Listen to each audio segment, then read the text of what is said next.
Pada video kali ini, kita akan bahas mengenai Eropa. Eropa adalah kawasan yang memiliki pengaruh besar sejak zaman kuno. Selain memiliki pengaruh yang besar, Eropa juga memiliki sejarah yang panjang. Berikut adalah penjelasannya. Yunani. Aristoteles membagi pemerintahan Yunani kuno ke beberapa bentuk, yaitu monarki, oligarki, dan tirani. Pada tahun 10 sebelum Masehi, kota Athena menciptakan sistem pemerintahan demokrasi yang pertama.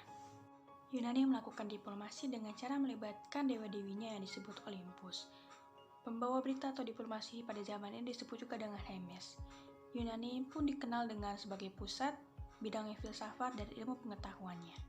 Pada Yunani kuno terdapat dua polis yang terkenal, yaitu Sparta dan Athena, di mana Sparta mengutamakan sistem aristokrasi dan militeristik, sedangkan Athena lebih mengutamakan sistem yang legal, rasional, dan menjunjung demokrasi.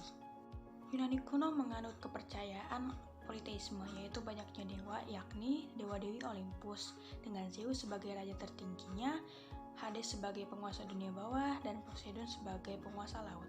Namun kini Yunani telah memiliki banyak agama dan kepercayaan, yaitu seperti Katolik dan Protestan. Tokoh yang berpengaruh pada zaman Yunani kuno yaitu Aristoteles dan juga Plato. Romawi Barat. Romawi Barat menganut sistem pemerintahan autokrasi, yaitu kekuasaan yang dipegang oleh satu orang atau diktator. Sistem sosial Romawi Barat terbagi menjadi dua golongan, yaitu patrisia yang diisi oleh kalangan atas dan plebea yang diisi oleh masyarakat biasa. Sistem kepercayaan dari Romawi Barat adalah Katolik Roma. Aktor yang berpengaruh di Romawi Barat adalah Diokletian, yaitu seorang kaisar yang membagi kerajaan Romawi menjadi dua, yaitu Romawi Barat dan Romawi Timur.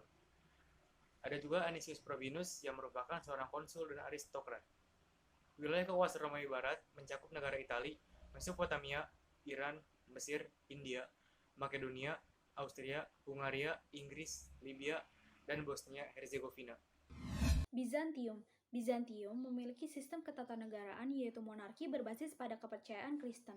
Dengan mengandalkan kekuatan militer untuk memperluas pengaruh dan kekuasaan, Bizantium memilih untuk mengandalkan seni negosiasi. Bizantium juga menjadi pelopor pembentukan Departemen Luar Negeri. Pada zaman ini, masyarakatnya berfokus pada penyebaran agama Kristen Ortodoks. Aktor-aktor yang berpengaruh pada zaman ini ada Epicnus, Leontinus, dan Justianus. Pada masa ini juga mulai terakumulasinya dokumen perjanjian dengan arsip dan munculnya spionase. Italia. Pada zaman kuno, Italia menganut sistem kekaisaran, namun pada abad pertengahan mengubahnya menjadi sistem parlemen.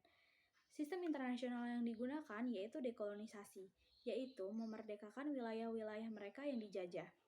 Pada abad ke-11, banyak negara kota dan republik maritim Italia yang bangkit untuk mencapai kemakmuran melalui pelayaran, perdagangan, dan perbankan.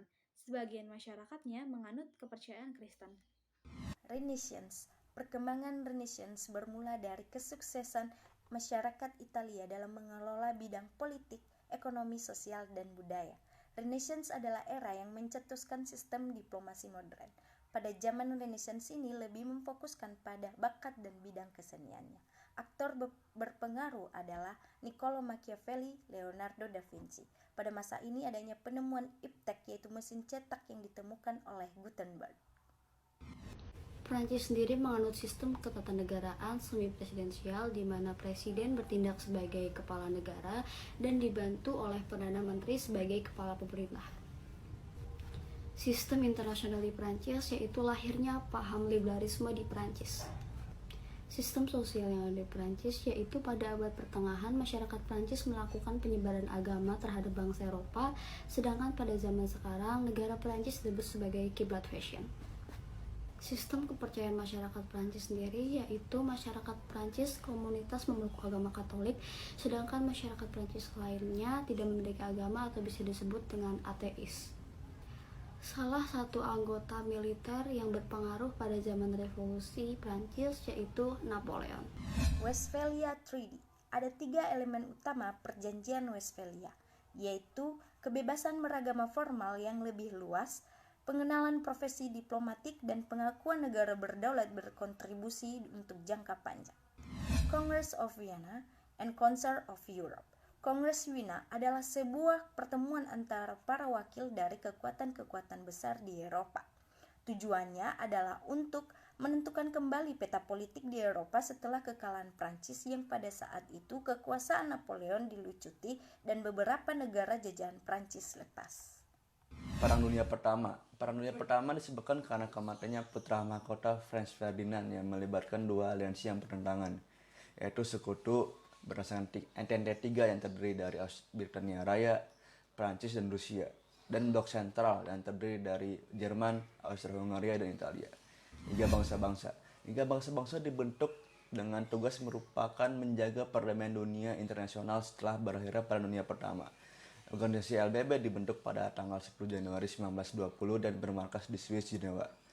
LBB telah gagal dalam menjalankan tugasnya dikarenakan tidak adanya aturan yang mengikat sehingga menyebabkan LBB tidak dapat mencegah terjadinya Perang Dunia Kedua.